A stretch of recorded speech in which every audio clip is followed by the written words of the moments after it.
Welcome to the Agent of Wealth podcast with Marc Bautis from Bautis Financial. In this podcast, Marc helps guide you towards financial freedom, ensure you never run out of money, and create a balance in life that prioritizes what is most important to you. Join us for this journey as Marc draws from years of expertise and guest experts to solve the multiple wealth building challenges involved in your financial life.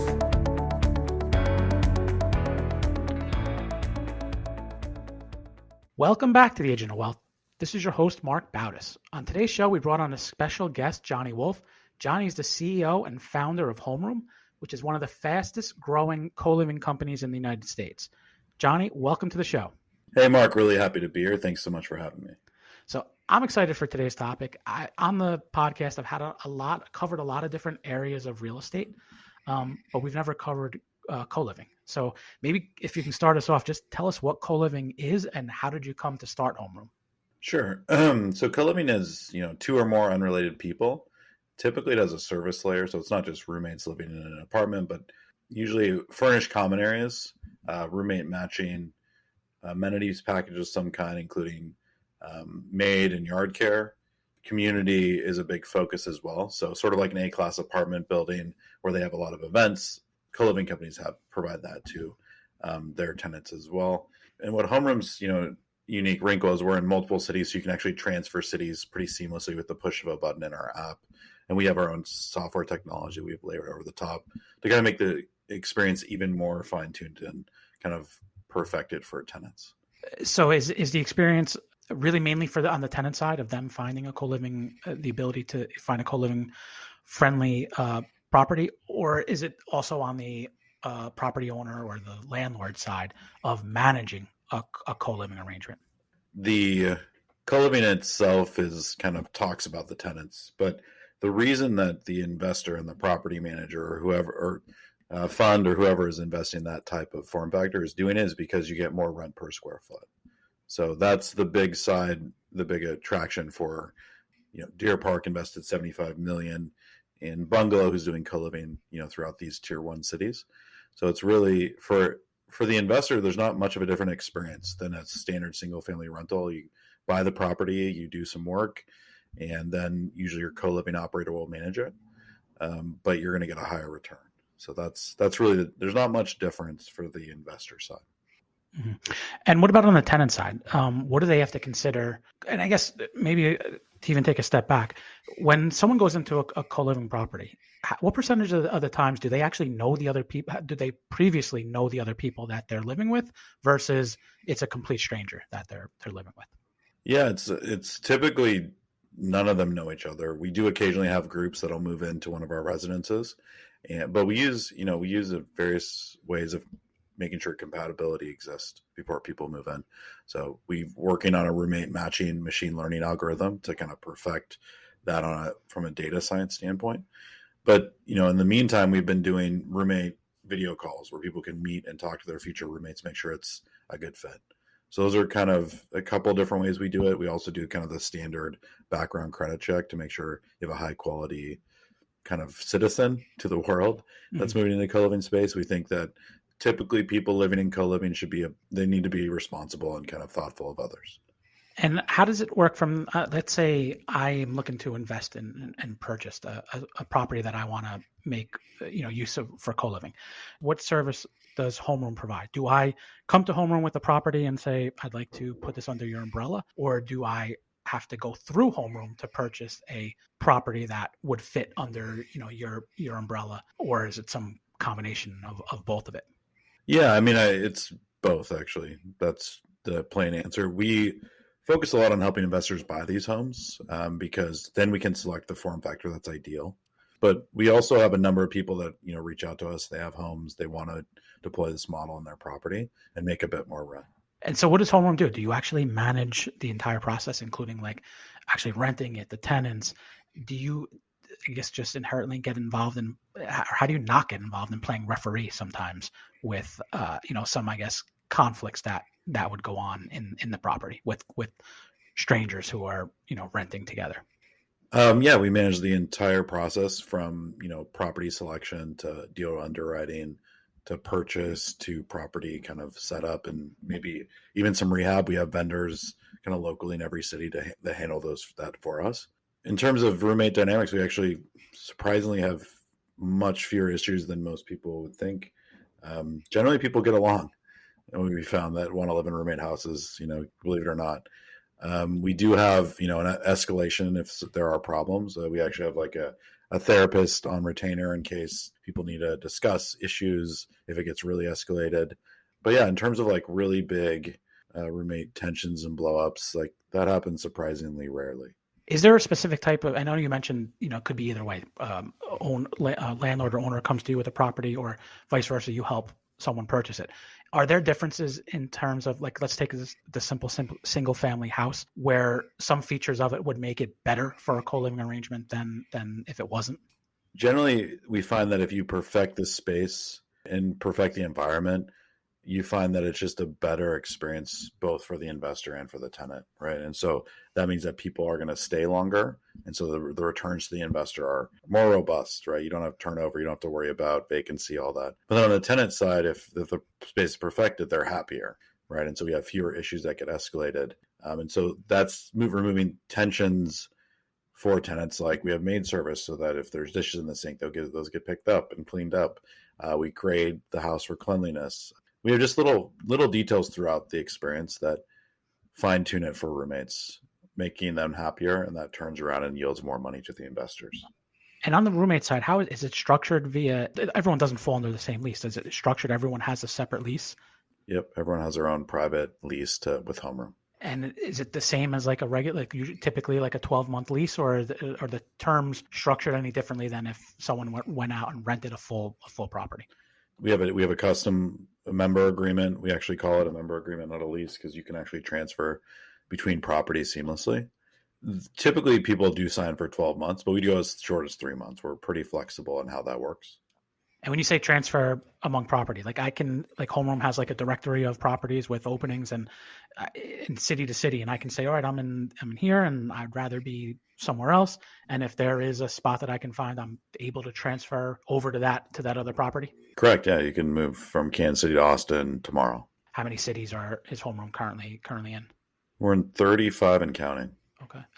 So what goes into your process in terms of adding a new city to the list? Yeah, we look at a variety of different factors. Me and my co-founder Mike both have he's more on the data science side, and I'm more on the financial modeling and analytics side. But we both have worked in the Silicon Valley for a good amount of time looking at data, and so that's one of the biggest foundational things we look at. One of the things we discovered pretty early is that if you want to create a change in the way people live, there needs to be a lot of movement and openness to change. So cities with a lot of migration and growth typically work really well for co-living, and that doesn't have to be San Francisco. That can be Dallas, right? Dallas has been phenomenal for us. Kansas City has been really strong for co-living.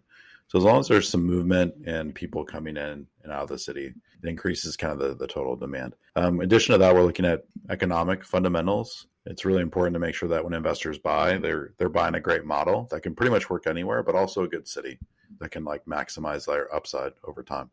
What are you seeing in terms of age groups? I would imagine younger person is more apt to the co-living. Our average age is 31, but that's actually been going up. A couple of years ago, it was 28.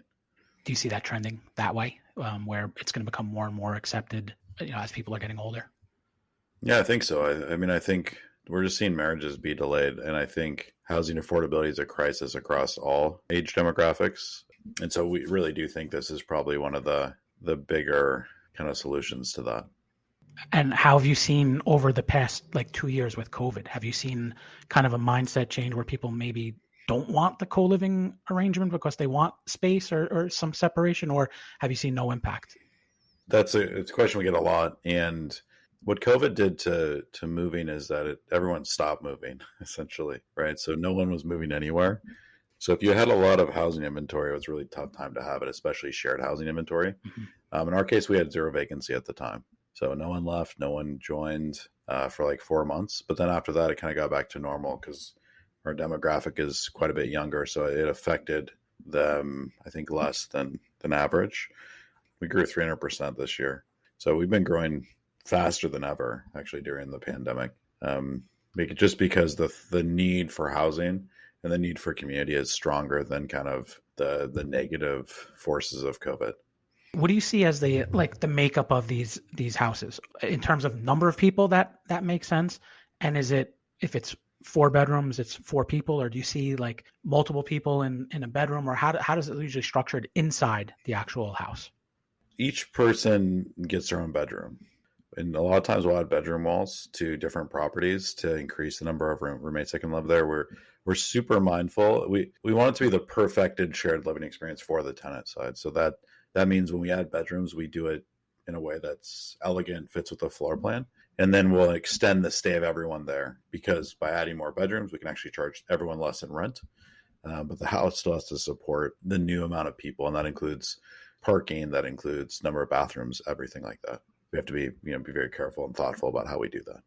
Do the existing roommates in a house, do they get involved in any of the decisions in terms of new roommates that are coming in, or is it strictly up to HomeRoom to kind of vet that out and place roommates wherever they feel it's a good fit? They are involved, so they get a window of time to do a video interview with the new roommate, and so they can get to know them a little bit, and they can say, hey, this person made me uncomfortable. I don't think they'd be a good fit here. Yeah, and so they also will receive some background information about the person, so they can get to know them a little bit. So yeah, they're definitely involved. It's one of those things we have to balance versus like speed, because people are in this type of living and typically want to move pretty quickly, and they don't want to wait for roommates to get back to it. So we're working on trying to get that faster and faster, and balancing that with roommate feedback. Mm-hmm. Thinking about it from the investor side of it, properties that have co-living, how are they in terms of maintenance and capital expenditures compared to maybe just a regular property that has a family inside it? Is it the same, less? It seems like it might be less wear and tear, or more? I think it's probably about the same or a little less in terms of versus a standard single family rental. That's another question we get pretty frequently, because you think like 6 young adults drinking out of kegs, destroying the neighborhood. Our average age is 31. Most people aren't. There's not keg parties happening at our houses, right? And when you have young adults, like kind of, they're all around, they're all aware of their surroundings, they identify things faster. And so a lot of maintenance issues, you can prevent it from getting really bad if you have aware people. Like a 2-year-old not going to know that the roof is leaking in their room necessarily. Right. And so we were able to catch stuff quicker. So that lowers damages. We don't do pets. We don't have children, which I think are the 2 most destructive things on the planet for a property. So yeah, I mean, I wouldn't say that we're as good as like a 26-year-old engineer that lives alone, probably your best tenant, especially if they can do a little bit of their own maintenance. But I wouldn't say we're too far behind that. And we're much better than a family with 4 kids, probably, and 2 pets in terms of wear and tear on the property. Are you seeing like the typical co-living renter, someone that they sleep in their room in their house, yet they're out at work, they're doing their socializing outside, maybe they're going to the gym, and then they come back at night? Or do you see people spending a lot of time actually in the property? I mean, I lived in our first ever co-living house for 3 years in Prairie Village. For the first 2 years, or during COVID, everyone spent all their time at home. But before that, I think, when people went to work, most people were going to work, had social lives. Right. It's not like people are hosting office meetings at the house. So busy young adults, maybe they go to their girlfriend's place. It's just, there were times before COVID where I wouldn't see a roommate for like a week, because everyone's like doing their thing. So I think it's, that's a good question. On the data side, how long do people stay under that co-living umbrella, even if it's from multiple properties? What have you seen in terms of trend? Is it like 3 years and then they kind of start a family, or they go out somewhere else where they want their more personal space? I can answer that in a couple ways. One is, on average, people stay a bit longer than a year with us. And that's one of the better in the industry, but for us, it's trending upwards. I mean, we do have some tenants that have been with us for the whole time our company's been in business, which is like a bit over 3 years. Beyond that, I don't know, because that's how old we are. Right. So we're getting more data every day. There is, I believe it's 33% of 19 to 29-year-olds are living with roommates today. So it's not like people are living in this life phase for 2 or 3 years. It's now become like a 10-year, maybe a 2-decade thing, where people in their 30s live with roommates still. And you think that's people are delaying marriages, starting families? Any other reasons why you think that this trend is growing? There's so many kind of core drivers. We have 60 million people living with roommates and their parents today, which is like both of those are all-time highs on both sides. And housing affordability is a pretty massive driver, right? So you've got somebody graduating at 22, they have $150,000 in student debt. They get a job for $40,000 because wages are stagnant. They don't want to get married right away to double the household income because their parents divorced when they were 13 and it was terrible. So the big economic drivers of wealth creation for the millennials, getting married young, so they have 2 incomes per household, and buying a house are both been like kind of pulled out from underneath the millennial generation. So their coping mechanism has really been to go into roommate situations. You pay 50% on rent.